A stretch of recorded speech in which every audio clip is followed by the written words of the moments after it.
오늘 저희에게 주신 말씀은 로마서 14장 16절에서 20절 말씀입니다. 그러므로 너희의 선한 것이 비방을 받지 않게 하라. 하나님의 나라는 먹는 것과 마시는 것이 아니요 오직 성령 안에 있는 의와 평강과 희락이라. 이로써 그리스도를 섬기는 자는 하나님을 기쁘시게 하며 사람에게도 칭찬을 받느니라. 그러므로 우리가 화평의 일과 서로 덕을 세우는 일을 힘쓰나니 음식으로 말미암아 하나님의 사업을 무너지게 하지 말라. 만물이 다 깨끗하되 거리낌으로 먹는 사람에게는 악한 것이라.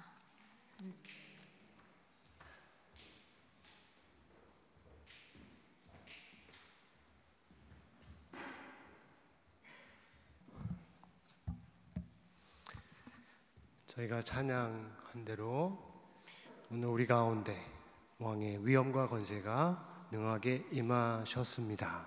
그 왕께 감사와 찬송을 항상 기쁘게 올려드리는 우리 교회가 되기를 예수님의 이름으로 축원합니다. 오늘 말씀 중에 주제 말씀이라고 하는 17절 말씀을 먼저 우리가 보면서 함께 읽어보겠습니다. 하나님의 나라는 먹는 것과 마시는 것이 아니요 오늘 오직 성령 안에 있는 의와 평강과 희락이라. 아주 중요한 말씀입니다. 그래서 잘 이해해야 합니다. 잘못 이해하면 이 말씀에 있는 먹는 것과 마시는 것, 그 다음에 있는 의와 평강과 희락을 대비되는, 대조되는, 대립하는 것으로 볼 수가 있어요. 그렇지 않습니다. 이 앞부분에서 하나님의 나라는 먹는 것과 마시는 것이 아니라 하셨는데, 그 뜻은 하나님의 나라에서는 먹는 것과 마시는 것이 중요하지 않다 하는 뜻이 아닙니다. 먹고 마심은 세상에서도 중요하지만 교회에서도 중요하고 아담에게도 중요하고 우리에게도 중요하고 믿지 않는 모든 사람에게도 다 중요한 것이에요. 음식만 아니지요. 물질 세상 전체가 우리의 삶에 있어서 매우 중요하다. 이것을 부인하는 말씀이 아닙니다. 그러면 하나님의 나라는 먹는 것과 마시는 것이 아니라 하는 이 말씀은 무엇은 뜻일까요? 지금 그것들이 교회에, 편지를 받는 교회에, 나중에 생길 많은 교회에 문제가 되기 때문이에요. 그것들로 인해서 서로 비판하고 또 서로 부딪히기 때문에 그렇습니다. 마치 먹는 것과 마시는 것이 모임의 전부인 것처럼, 그것이 가장 중요한 것처럼 대우를 받고 있는 것이에요. 그래서 하나님의 나라는 그런 것이 아니다라고 말씀을 하시는 거예요. 그러한 상황에서 하나님의 나라를 가리켜요. 하나님의 나라를 언급하시고 그 나라가 무엇인지 또 무엇인지 아닌지 말씀하시는 것은 그 문제를 극복할 기준, 준거를 주시는 것입니다. 우리에게도 그렇습니다. 혈육으로는 우리가 한국이나 영국을 우리나라로 삼고 있어요. 그렇죠? 그러나 신앙적으로는 하나님의 나라가 우리의 나라, 우리가 속한 나라이죠. 그리고 그 나라가 우리가 행하는 모든 것의 중거점이 된다 하는 것입니다. 그래서 하나님의 나라를 지금 얘기를 하는 것이에요. 자, 본문은 먹고 마시는 음식에 대해서 말하고 있지만 그 음식을 자세히 보면 사실은 세상의 일부이고 그럼으로써 세상 전체를 대표하는 의미가 있어요. 그러므로 우리는 음식 외에 다른 것들을, 특별히 오늘날 사람들이 관심을 갖거나 중요하다고 여기는 것들을 오늘의 말씀을 통해서 생각해 볼 수가 있는 것입니다. 그 중에 하나가 인터넷이에요. 모든 사람들에게 중요하고 또 모든 사람들이 관심을 갖고 있는 이 인터넷. 최근에 영국에서 16세에서 21세에 이르는 청소년과 청년들을 대상으로 인터넷 사용에 관한 조사를 했다고 해요. 설문조사를 했다고 하는데, 그 조사에 따르면 70%가 인터넷에 소셜 미디어를 방문하고 시간을 보낸 다음에 더 기분이, 감정이, 삶이 안 좋다 느끼고, 그리고 그 중에 46%, 그러니까 거의 절반에 가까운 이들은 차라리 인터넷이 없는 세상이 낫겠다라고 대답을 했다고 합니다. 자, 왜 그럴까요? 그렇게 대답한 사람들에게는 이것을 해도 즐겁지 않고 할수록 더 괴로운데, 그럼에도 불구하고 그만둘 수 없기 때문에 라고 생각을 할 수가 있지 않겠습니까? 그러니까 절반에 가까운 사람들은 차라리 없는 게 낫겠다라고 대답을 한 것이죠. 만일 그렇다면 인터넷만 그런 것이 아니죠. 우리가 하는 학교 공부도 그럴 수 있고, 어른들은 직장의 일도 그럴 수 있고, 당연히 즐거워야 할 게임이나 운동도 그럴 수 있고, 심지어 교회 생활, 교회 봉사도 그럴 수가 있어요. 해도 즐겁지 않고 할수록 괴롭고 안 할 수도 없는 그러한 상황이 될 수가 있다는 것이에요. 다시 인터넷의 경우를 보자면 인터넷 자체가 문제가 아니라는 것 우리가 잘 알아요. 소셜미디어, SNS도 그 자체로 나쁘지 않다는 것 압니다. 오늘 본문에서 음식 자체가 문제가 아니라고 하시는 뜻과 같아요. 모두 기쁘고 즐겁고 유익하게 사용할 수 있는 것들입니다.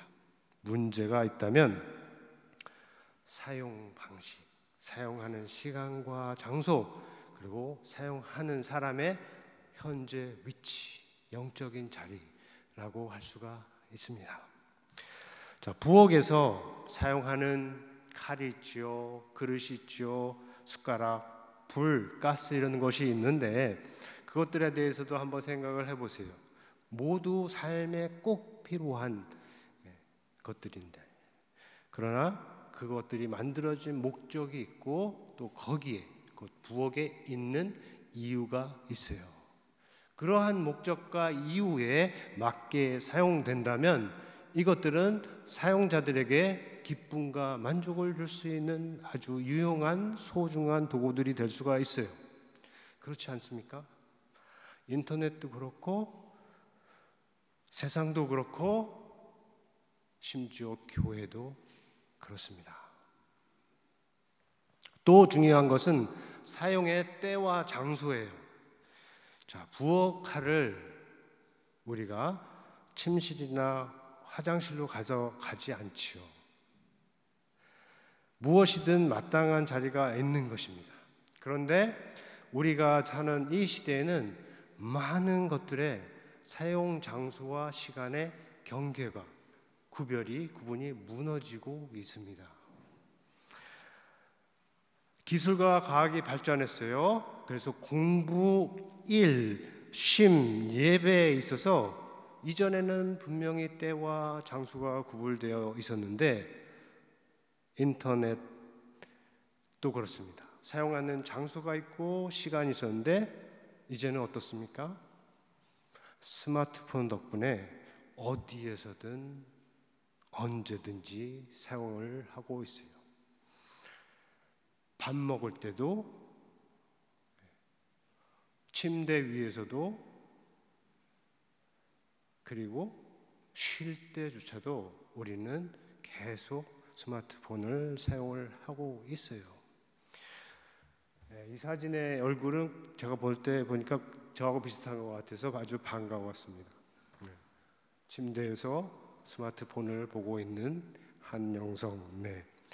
우리의 모습이에요.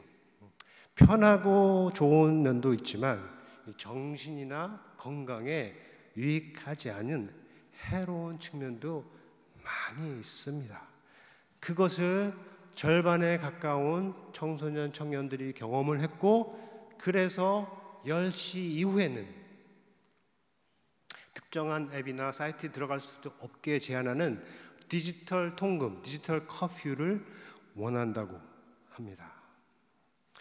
자, 좀 더 깊은 차원에서 한번 생각해 보세요. 지금까지만 해도 우리가 이 세상을 대하는데 어떻게 해야 될지, 특별히 우리 지금 젊은 세대를 삼켜가고 있는 이 디지털 세상을 어떻게 대해야 할지 답을 얻는데, 한 단계 더 깊은 차원으로 내려가 볼 수 있어요. 그것은 무엇이든 사용하는 사람의 자리입니다. 부엌이나 침실에 있는 부엌이냐 침실이라는 그런 물리적 위치에 관한 것이 아니고, 사람이 세상과 맺고 있는 영적인 관계, 영적인 위치에 대해서 말을 하자 하는 겁니다. 성경이 전하고 예수님께서 말씀으로 알려주신 바, 사람은 누구든지 마땅히 있어야 할 곳이 있어요. 어디입니까? 하나님입니다. 하나님의 나라입니다. 하나님이 만드신 세상이에요. 그 자리에서 보면 세상은 하나님과 교통하는 통로이고, 세상의 모든 것이 그 방편이 될 수가 있습니다. 하늘도 땅도 바다도 강도, 꽃도 나무도 동물도 새도, 운동장도 놀이터도 공원도 인터넷도 스마트폰도 다 그래요. 그런데 자연적인 사람은 그곳에서 떨어져 있는 사람을 가리켜요. 자연적인 사람은 그곳에서 떨어져 있어요. 기독교 교리나 세계관에서 가리키는 타락이라는 말이 있어요. 창조, 타락, 구속, 완성. 기독교 큰 세계관의 큰 내축이죠. 여기서 말하는 타락, 이거를 영어로 말하면 fall이라고 해요. 그 fall을 다시 한글로 번역하면 추락이라고 할 수가 있는 것입니다. 무슨 추락입니까? 마땅히 있어야 할 곳으로부터 있지 말아야 할 곳으로 떨어진 것입니다. 하나님을 피하여 숨은 아담을 향해서 하나님께서 부르시면서 물으십니다. 아담아, 내가 지금 어디에 있느냐? 지금 아담이 있는 그곳은 그가 마땅히 있어야 할 곳이 아니라 하는 뜻이에요. 하나님과 함께 거니는 자리로부터 하나님을 피하여 숨는 곳으로 떨어진 것, 추락한 것입니다. 로마서에서 바울은 뭐라고 하십니까? 모든 사람이 죄를 범하였음에 하나님의 영광에 이르지 못하더니 라고 하는데, 죄로 인해서 사람과 하나님 사이가 멀어졌다. 죄로 인해서 하나님과 사람 사이가 관계가 틀어졌다 하는 것이죠. 그런 면에서 죄의 근본 의미라고 하는 것은 우리가 어떤 나쁜 일을 행한 것이 아니라 우리가 아무리 노력을 해도 선을 행하지 못하는 곳으로 떨어져 있다 하는 거예요. 다른 말로 하면 밤새도록 게임을 하는 것이 아닙니다. 원죄라고 부르는 것은 청소년들이, 청년들이 밤을 지새워서 게임을 하는 것 자체가 아니고, 또 어른들이 정신을 잃고 다음날 후회할 정도로 술을 마시는 것, 그것도 아니냐. 그렇게 해도 인생의 참 기쁨과 참 만족을 얻지 못하는 자리에 처해 있다 하는 것이 성경이 전하는 죄의 근원적 의미라는 것입니다. 이 세상에서 가장 좋은 것을 다 주고 받는다고 해도 그것으로 이 세상에서 기쁘게 즐겁게 살 수 없다. 없는 그 자리에 있다 하는 것이 죄의 근원적 의미라는 것입니다. 하나님을 떠나서 세상이 전부인 사람에게는 사실은 세상이 가장 큰 존재요 유일한 실제입니다. 유일한이라고 하는 건 유니크 한 뜻으로 말하는 게 아니고 the one and only reality라는 말에서, 그러니까 세상이 전부 유일한 실제, 그 외에 실제라고 부를 수 있는 것은 없다. 이전에는 그 실제를 만드신 하나님이 역시 실제로 있는데 거기서 하나님이 빠진 거예요. 그 사람들에게 하나님이란 그냥 사람들이 상상 속에서 자신들을 위해서 만들어낸 존재다. 그래서 인생의 의미도 목적도 재미도 기쁨도 다 세상에서 오는 겁니다. 하나님이 빠진 세상에서. 그런데 생각해 보세요. 세상에 그 무엇이 그렇게 할 수 있습니까? 세상에 그 무엇이 우리에게 인생의 의미와 목적과 재미와 기쁨을 줄 수 있겠습니까? 해가 그렇게 합니까? 밤하늘의 별들이, 산과 바다와 강들이, 우리 집 개가, 강아지가 그렇게 합니까? 자연 전체가 그렇게 할 수 있습니까? 많은 돈이 그렇게 할 수 있을까요? 아닙니다. 사람이 그렇게 하는 거예요. 이 경우는 하나님을 떠난 사람들이 그렇게 하는 것입니다. 그런데 생각해 보세요. 하나님이 아닌 어떤 사람이, 목사라고 하더라도 어떤 사람이 내 인생의 의미와 목적을 정해줄 수 있겠습니까? 더구나 하나님을 떠난 인간이라면, 하나님을 믿지 않는 사람이라면 어떻겠습니까? 인간이 만들어내는 기계나 AI가 그 일을 할 수 있을까요? 1000년이 지나도 10,000년이 지나도 할 수 없어요.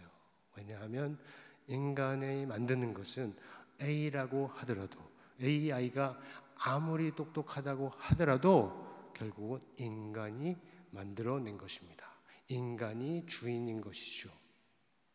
또 하나님을 떠난 사람은 아무리 똑똑하다고 하더라도 자기 자신조차도, 자기가 사랑하는 사람조차도 구원할 수 없는 피조물일 뿐입니다. 다른 부분을 연결해서 말해도 같아요. 자, 이렇게 말할 때 문제를 제기를 할 수가 있어요. 기독교 신앙에 대해서 문제를 제기한 사람들은 항상 있었습니다. 새로운 인간상을 제시한 니체의 사상을 요약하는 말이 있는데 이런 말이에요. 우리는 인간이다. 그 이상도 그 이하도 아니다 하는 말이 있어요. 완전히 틀린 말은 아니죠. 그렇지만 우리는 진지하게 물어볼 수가 있습니다. 과연 어떤 인간을 말하는 것인가? 니체에게는 그가 초인이라고 부르는 인간이 있습니다. 모든 도덕을 초월하고 기독교의 전통도 무시하고 스스로 가치를 창조하며 삶의 의미를 부여하는 그러한 능한 인간, 시는 죽었다고 하는 인간, 실제, 세상이 유일한 실제라고 여기는 인간. 그래서 결국 자신이 신이 되는 인간이에요. 그래서 먹는 것, 맛있는 것 가지고도 서로 비판하고 싸우는 것입니다. 우리에게는 예수 그리스도께서 참 인간의 표상이에요. 그래서 그가 행하신 모든 것, 그가 보여주신 모든 것, 곧 아버지를 사랑하는 것, 그의 말씀과 뜻에 순종하는 것, 눈에 보이는 대로 판단하지 않는 것, 세상의 구원을 위해서 자신을 비우고 낮추고 고난도 감수하는 것, 그것이 참으로 인간적이고 너무나 인간적이라고 우리는 고백할 수가 있는 겁니다. 물론 예수님을 믿는 사람들도 오늘의 성경이 가리키는 것처럼 서로 비판하고 서로 싸울 수 있습니다. 그렇죠? 하지만 그것을 극복하는 길이, 극복할 수 있는 기준이 또한 있는 것입니다. 세상만 있지 않고 하나님이 그 옆에 항상 함께 있기 때문이에요. 언제나 나 자신을 낮출 수 있는 가능성을 가지고 있는 것이 우리 그리스도인들이다. 그러니까 그리스도인하고 교만은 짝이 안 맞아요. 그리스도인이라고 한데 교만하면 이거는 어불성설입니다. 맞는 게 아니에요. 우리는 오늘도 너무나도 인간적인 예수 그리스도를 본받아서 하나님을 기뻐하며 하나님을 사랑하고 하나님을 바라는 것입니다. 오늘 말씀을 따라서 우리가 속한 하나님의 나라에 맞게 먹는 것과 마시는 것, 그런 것보다 더 의와 평강과 희락을 높이는 거예요. 서로 비판하고 싸우는 일이 아니라 화평의 일과 서로의 덕을 세우는데 힘을, 에너지를 쓰는 것입니다. 끝으로 의와 평강과 희락 가운데서 그리스도를 섬기는 자는 하나님께 기쁨을 드리고 또한 사람들로부터 칭찬을 받는다는 그 말씀을 믿고 따른다 하는 것입니다. 자, 이제 우리가 성찬식을 가질 것입니다. 성찬식은 혹은 성만찬은 우리가 인간으로서 이 세상에 마땅히 있어야 할 곳에 있는 것입니다. 단순히 떡과 포도주를 먹는 것이 아니라 첫 아담으로 인해서 추락했던 사람을 마땅히 있어야 할 자리에서 떨어진 사람을 다시 살리시고 있어야 할 자리로 올려주신 그 주님을 기념하는 겁니다. 단순히 주님을 기억하는 것이 아니라 떡과 잔을 먹고 마심으로 인해서 주님의 몸이 우리의 몸이 되어서 우리 역시 세상을 위해서, 세상이 하나님과 교통하는 곳이 되기 위해서 나아가는 삶으로 결단을 하는 것입니다. 그러므로 누구든지 성찬식에 참여하는 사람에게는 기본적으로 세상은 하나님께서 함께하는 것이고 세상의 모든 것들은 그 하나님과 함께하는, 교통하고 교제하는 통로와 무대가 될 수 있다 하는 것입니다. 그 믿음과 그 감사와 그 찬양으로 우리가 이 시간 성찬식에 임할 수 있기를 바랍니다. 먼저 말씀에 응답하는 거듭의 기도 시간을 갖겠습니다.